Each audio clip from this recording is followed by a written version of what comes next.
You're watching Pennsylvania Outback. This week's show is dedicated to North America's most prolific big game animal, the white-tailed deer.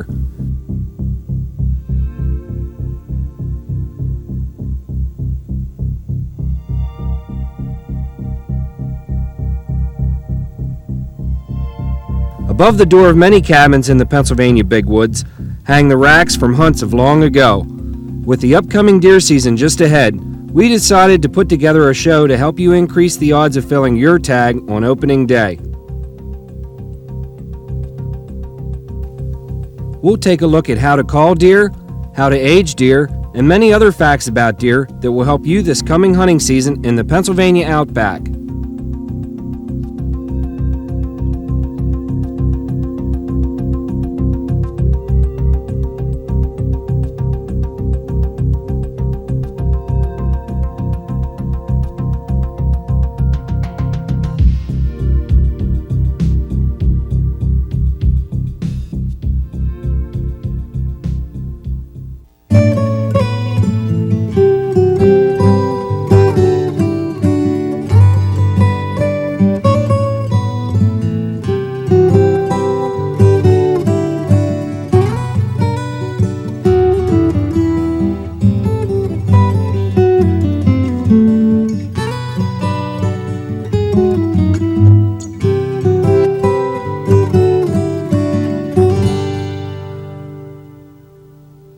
Now here's C.J. Winand sharing his findings on white-tailed deer.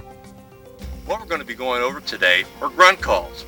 There's many different discrepancies among the deer calling experts and exactly the meaning and actual use of a deer grunt call. What we've found with research throughout the country, that the average grunt call is averaging 0.72 seconds. In fact, the longest one on record that we have in our pens is 1.2 seconds. So when you hear people, I think they have gas, to be quite honest with you. The average grunt call again is short and sweet.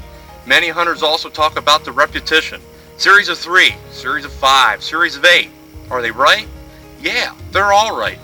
In pen studies, my personal record is 28 consecutive grunts by one deer.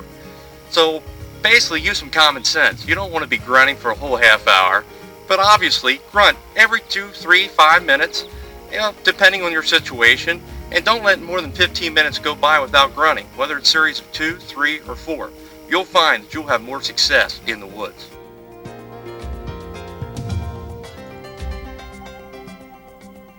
Many hunters talk about the different brand names of grunt calls that are on the market today. If you believe all the deer hunting experts, by this time in your life you should have about at least 2 dozen of them around your neck. I was real interested in this and actually did a computerized sonogram work comparing the real white-tailed deer grunt call from pen studies, comparing them against the man-made models that we have on the market today. Working under the direction of Dr. Dennis Snyder, he's the head of the Speech and Audiology Department of West Virginia University, we compared the real to the man-made. To make a long story short, most of the man-made models on the market today are too low in tonality. The 3 calls that we had tested out all had one thing in common that we all liked, not only in the pen but in the field situation, is that they had a higher than average tonality, basically fundamental frequency. When we actually tested the fundamental frequency of real white-tailed deer grunt calls against the man-made calls, what we found was that the Lohmann's Model 1100 tested out the closest in actual fundamental frequencies. This is not to say that all other models won't work. I'd be foolish if I would say that. But what we found, if you're hunting a younger age structure, generally a 1.5 to 2.5 year old age group, which most of the country is, and you're scaring deer away, what I might suggest is going to a higher tonality grunt call, such as the Model 1100 by Lohmann's.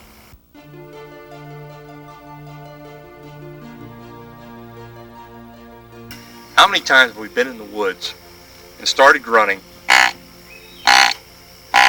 with absolutely no response? It happens to the best of us. Well, some new research out of Texas A&M may have shed some light to that answer. Was it the grunt call? Or maybe the doe didn't hear you. What they did at Texas A&M was actually study the hearing capacity of deer compared to hogs, dogs, and humans. And believe it or not, deer can only hear a little bit better than us, humans. And in fact, compared to the whole animal kingdom, we're very similar in hearing capacity. So when it's real windy out and your tree's going side to side, you may want to take this magnum grunt call just to get the deer's attention. Obviously, this can go a lot further in the woods and in windy conditions than a regular grunt call to get the attention of that big buck. And maybe, just maybe, it'll come by your stand.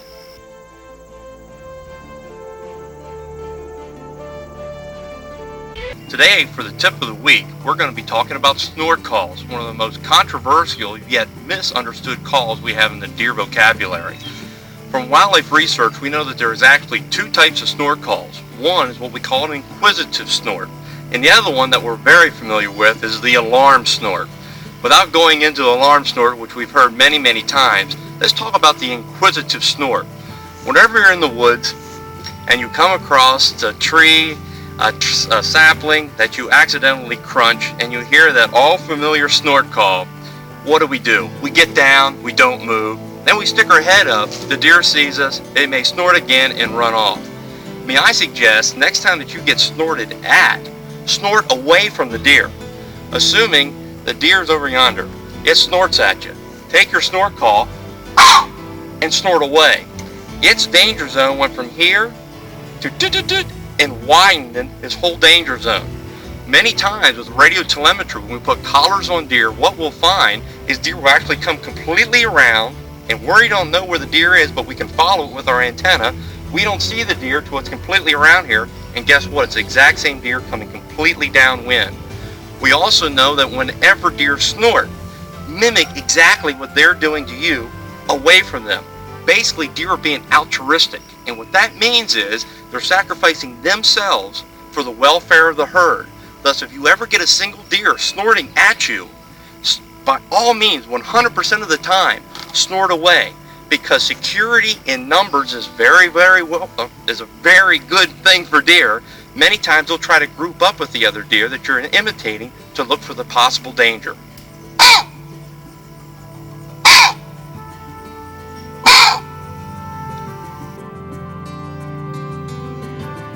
Going back to one of the first organized scientific studies on deer vocalizations, Larry Richardson at Mississippi State University started to work with bleat calls. Obviously, the bleat call is a maternal neonatal, what we say in the biological world. In other words, doe-fawn relationship. The actual call is i.e. mom, mom. What research has shown, which surprised me when I first read it, is how does a doe identify her fawn? Well, she can either see it, smell it, or hear it. What we have found that the only real way a doe can identify her individual fawn is through her nose. Hearing and actually hearing the deer from the voice, simply they cannot identify. Thus, from a hunter's point of view, this is real important. When you're up in your tree stand bleeding, there could be a doe just over the hill looking for her fawn. There could be another doe down in the valley looking for her fawn. Thus, they're coming in to get that final cue, the smell, that this is her actual fawn. Thus, the success rate of shooting doe deer can be very, very successful with bleat calls. But in addition, when you have such a lopsided buck-doe age structure, such as many places in the north, what happens? This throws some more biology in. Here comes the doe looking for the fawn of this year. Well, remember the fawn of last year, who's now a Pennsylvania buck, Pennsylvania 11 point, 1-1. What's he been doing the last year of his life? Following his mama.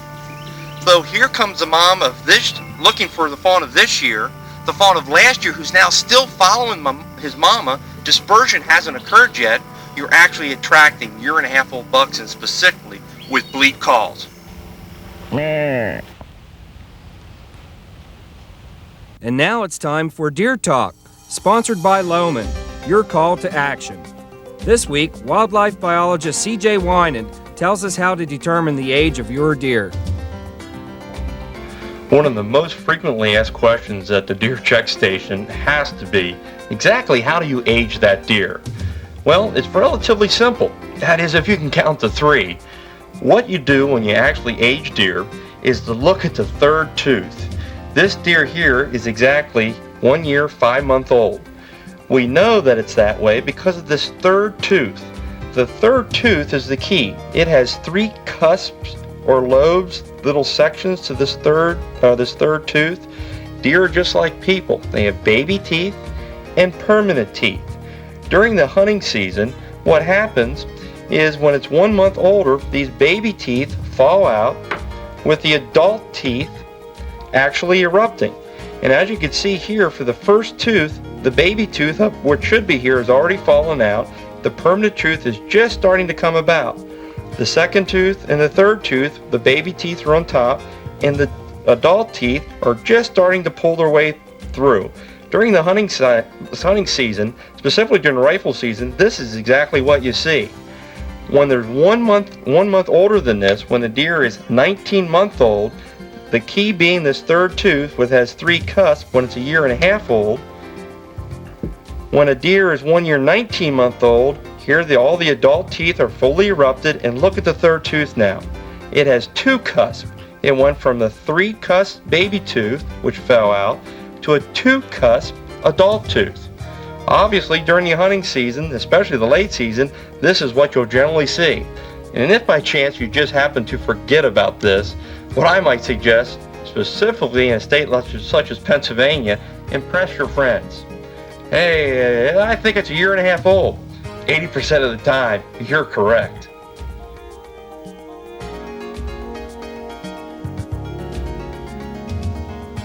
I'm Denny Snyder, and with me this week is CJ Winand. CJ is a wildlife biologist, and he's a good friend of mine, and we have a safety tip concerning deer calls that we'd like to share with you. Well, that's a good point, Denny.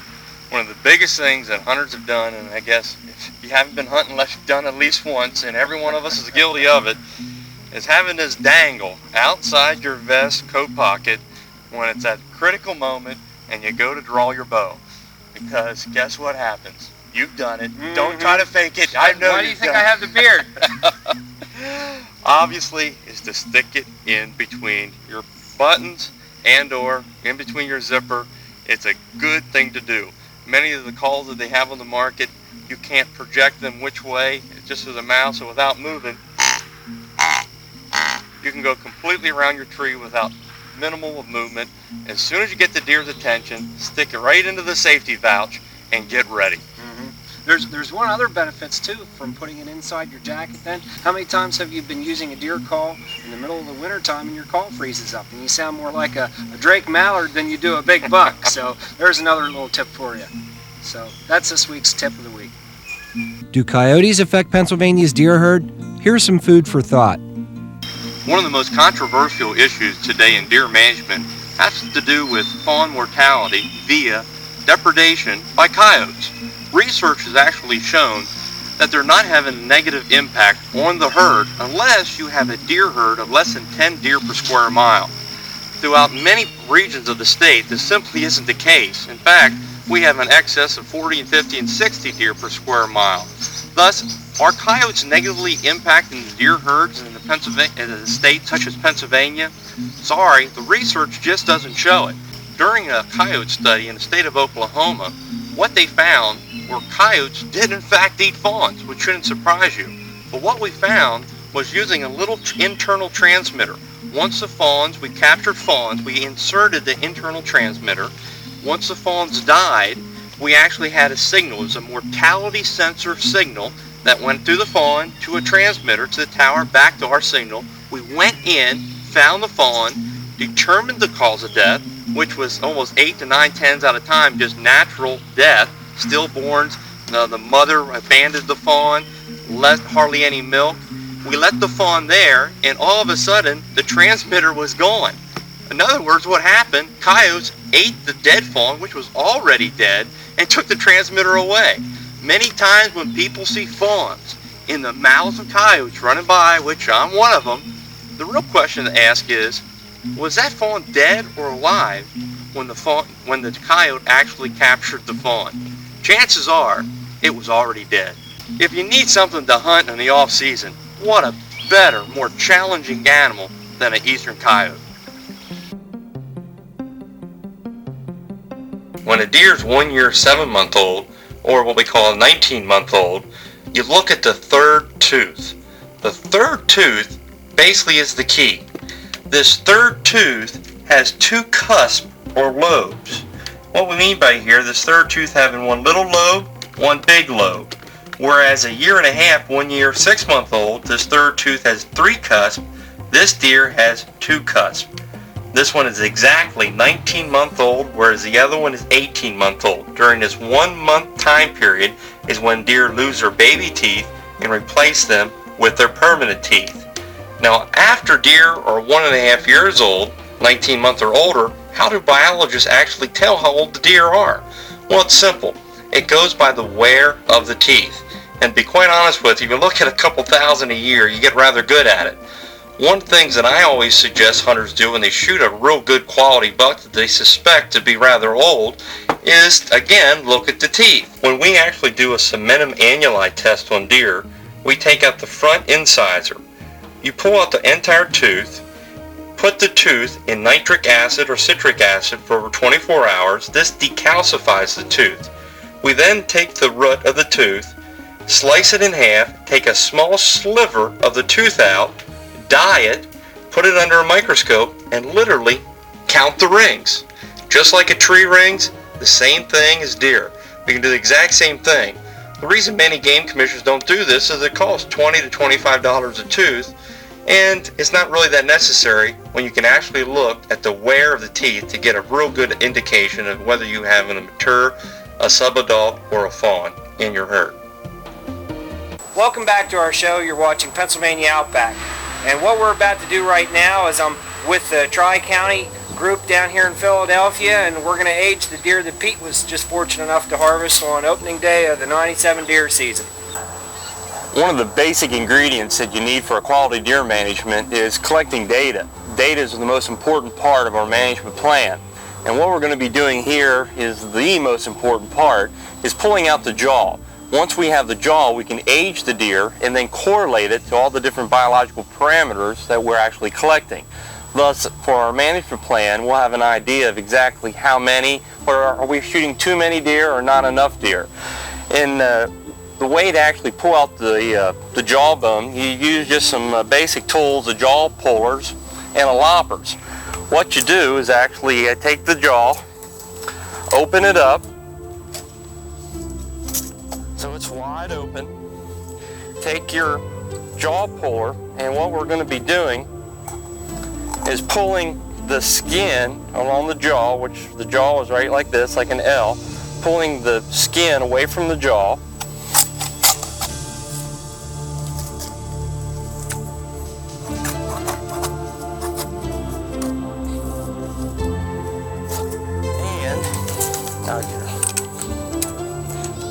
What we're going to be doing is locking off the jawbone.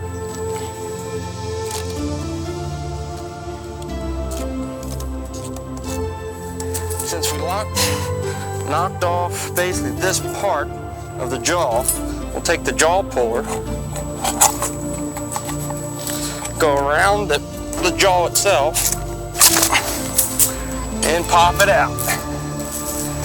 Here's the entire jaw of this deer.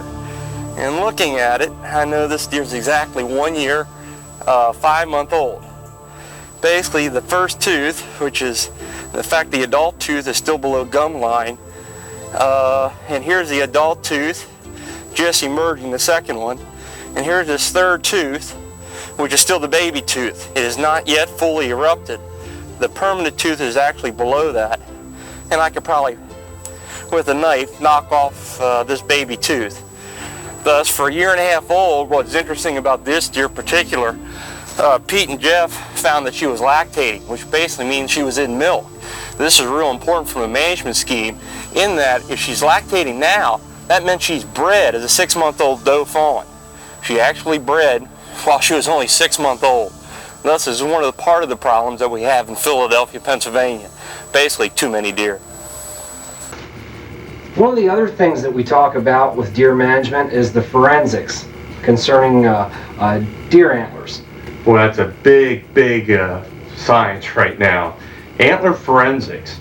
As you well know, and maybe you already personally know, there's unscrupulous people that enter big buck contests or take false credit for deer that they supposedly have shot. What we've just come up with is an actual test to determine exactly when you shot your deer.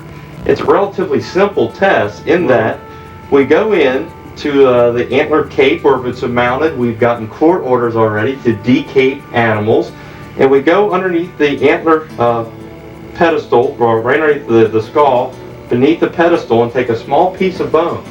We run this through a protein analysis test, whereas your y-axis goes from 0 to 220, testing out this level of protein, and your x-axis is 97, 96, 95, 94, out to 20 years.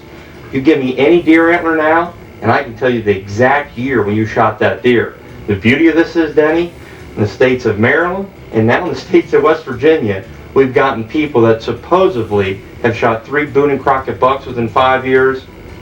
I don't think so. And we proved it.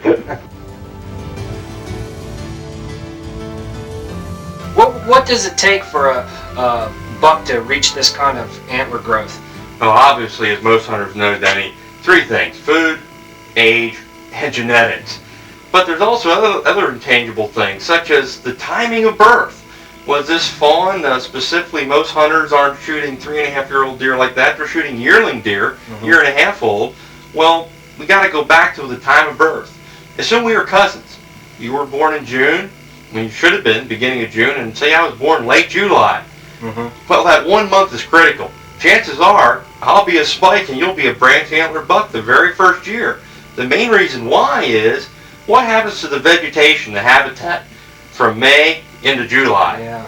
Obviously, the mother is eating the same vegetation, the quality of milk is way down, and the quantity of milk is way down. So I'm stunned right from the get-go. Also taking into effect the size at birth. If we're brothers, which we almost are, you're 4.5 pounds and I'm 5.5 pounds. Guess what, buddy? You're probably going to end up being the spike and I'll be the big brother. But that's not to say that spikes are always inferior. That's totally false. Given some age, when you're 2 and 3.5 years old, buddy, you could be twice as big as me. And finally, at that point, kick my tail. Yeah. But up to then, who knows?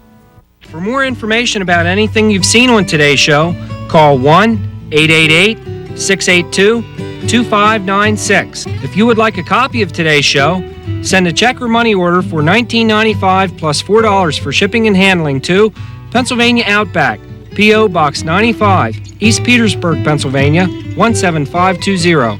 This is Denny Snyder, reminding you to protect our hunting and fishing heritage. Be an ethical sportsman. I hope to see you in the Pennsylvania Outback.